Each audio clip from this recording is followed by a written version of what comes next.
가난한 사람들은 왜 가난할까? 안녕 여러분. 2025년 5월 18일 오후 1시 17분 나은호야. 오늘은 좀 무거운 주제를 다뤄볼게. 가난한 사람들은 왜 가난할까? 이 질문 한 번쯤 고민해봤을 거야. 서울 골목을 지나가다 보면 5평짜리 컨테이너에서 사는 사람들, 그리고 15억 원짜리 고급 아파트에 사는 사람들을 동시에 볼 수 있어. 이 극단적인 차이는 대체 왜 생기는 걸까? 단순히 노력 부족 때문일까? 아니면 더 깊은 이유가 있을까? 같이 파헤쳐보자. 논란의 시작, 빌 게이츠의 말. 이 주제는 늘 논란이 많았지. 세계적인 부자 빌 게이츠가 이런 말을 했어. 가난하게 태어난 건 너 잘못이 아니지만 죽을 때까지 가난한 건 너 잘못이다. 이 말 듣기만 해도 좀 짜증나지 않아? 빌 게이츠는 태어날 때부터 엄청난 특권을 누렸어. 그의 아버지는 시애틀 최고의 변호사, 어머니는 은행 임원 출신이야. 포르쉐 몰며 부족함 없이 자란 사람이 가난한 사람들에게 노력 좀 해 라고 손가락질하는 게 과연 공정할까? 현실을 보자. 2024년 통계청 자료에 따르면 대한민국 저소득층 소득 하위 20%의 월 수입은 평균 150만 원이야. 반면 상위 10%는 500만 원을 벌어. 무려 10배 차이야. 게다가 저소득층의 40%는 제대로 된 교육 기회조차 얻지 못해 취업이 어려워. 이걸 단순히 노력 부족으로만 설명할 수 있을까? 뭔가 더 깊은 이유가 있을 것 같지 않아?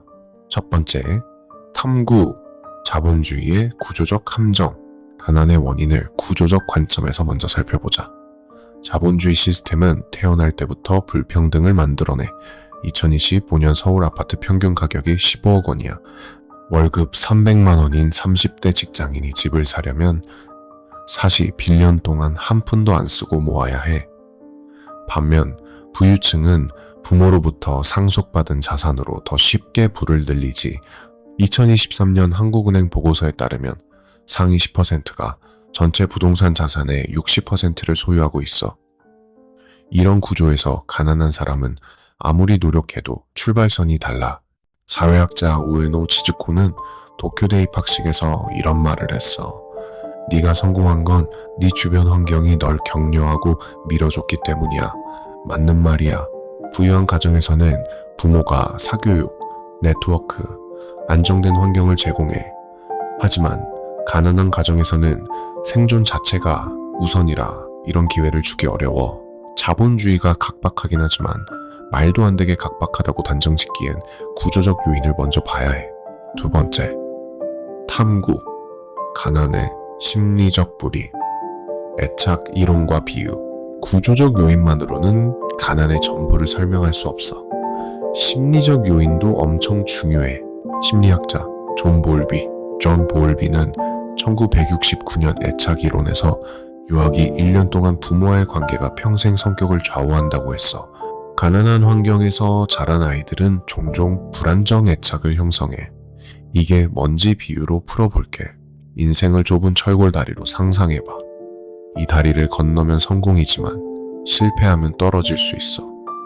다행히 우리 발밑에는 방방이가 있어. 이건 유아기에 형성된 애착, 즉 심리적 안전망이야. 부유한 가정에서 자란 아이들은 튼튼한 방방이를 가져 실패해도 다시 도전할 용기가 생기지. 하지만 가난한 환경에서 자란 아이들은 방방이가 구멍난 고물 방방이야. 실패가 반복되면 공포심이 커져서 결국 도전 자체를 포기하게 돼. 2023년 한국심리학회 조사에 따르면 저소득층 아이들의 45%가 자존감 저하와 우울증을 겪어. 이건 단순히 돈이 없어서가 아니라 가난한 환경에서 부모가 스트레스로 비일관적인 양육을 하기 때문이야. 예를 들어 5평 컨테이너에서 사는 아이가 부모로부터 감정적 지지를 받지 못하면 공부나 도전의 의욕이 꺾일 수밖에 없어. 가난은 단순히 돈 문제가 아니라 마음의 문제와도 연결돼 있는 거야. 세 번째 탐구, 가난의 대물림과 정서적 결함. 가난은 대물림돼. 단순히 돈이 없어서가 아니라 정서적 결함이 대물림되기 때문이야. 한 온라인 커뮤니티 글을 보면 이게 잘 드러나. 흙수저 애들이 노력을 안 하는 건 맞다. 근데 너도 흙수저로 태어나면 똑같이 안 하게 돼. 부모가 집담보로 투자 실패하고 감정 쓰레기통으로 자식을 대하면 어릴 때부터 열등감에 찌들어서 포기와 실패만 반복돼. 이글 정말 와닿지 않아? 가난한 환경에서 자란 아이들은 부모로부터 안정된 애정을 받기 어려워. 2014년 교육부 자료에 따르면 저소득층 아이들의 대학 진학률은 45%인 반면 고소득층은 85%야. 이건 교육 기회뿐 아니라 부모가 물려준 정서적 안정감의 차이 때문이야. 튼튼한 방방이를 가진 사람은 실패해도 다시 일어나지만 고물 방방이를 가진 사람은 실패가 반복되면서 점점 더 포기하게 돼. 네 번째, 탐구. 노력과 환경의 상호작용. 이쯤에서 질문이 생길 거야. 그럼 가난한 사람은 노력해도 소용없다는 거야? 아니야. 노력은 분명 중요해. 자본주의는 노력한 만큼 돈을 주진 않지만 아예 안 주진 않아. 예를 들어 나라에서 주는 저소득 지원금으로 자격증 공부를 할 수 있어. 술 먹고 눕는 시간을 줄이고 정말 열심히 배우면 분명 길이 열리지. 하지만 여기서 중요한 건 노력할 수 있는 환경이 먼저 마련되어야 한다는 거야. 튼튼한 방방이를 가진 사람은 실패해도 다시 도전할 용기가 있어. 하지만 고물 방방이를 가진 사람은 실패가 곧 생존의 위협으로 느껴져. 이런 차이 때문에 가난한 사람이 노력을 덜 하는 것처럼 보일 수 있어. 단순히 게으른 게 아니라 살려고 그러는 거야. 다섯 번째, 탐구, 해결책, 방방이를 수리하자. 그럼 가난한 사람들은 어쩔 수 없는 걸까? 절대 아니야. 해결책을 찾아보자. 첫 번째 방법은 사회적 지원이야. 2024년 덴마크는 저소득층 교육 지원을 20% 늘려 빈곤율을 10% 낮췄어. 한국도 교육비 지원, 주거 지원 같은 정책으로 기회를 늘릴 수 있어. 두 번째 방법은 개인적 차원에서 구멍난 방방이를 수리하는 거야.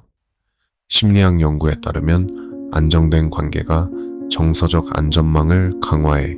친구, 멘토, 커뮤니티가 너를 지지해 줄 수 있어. 예를 들어 지역센터에서 심리 상담을 받거나 좋은 책과 영상을 통해 긍정적 가치를 내면화하면 도전할 용기가 생겨. 스티브 잡스도 불우한 환경에서 태어났지만 철학과 명상으로 마음을 수리하며 성공했어. 결론, 함께 다리를 건너자. 가난한 사람들이 가난한 이유는 단순히 노력 부족 때문이 아니야. 자본주의의 구조적 함정, 유아기의 불안정 애착, 대물림되는 정서적 결함이 얽혀 있어. 하지만 희망은 있어. 사회적 지원과 개인적 노력이 결합하면 구멍난 방방이를 수리하고 다리를 건널 수 있어. 여러분, 이런 질문 어때? 너의 방방이는 어떤 상태야? 댓글로 공유해주고 구독과 좋아요로 응원해줘. 다음 영상에서 또 만나자.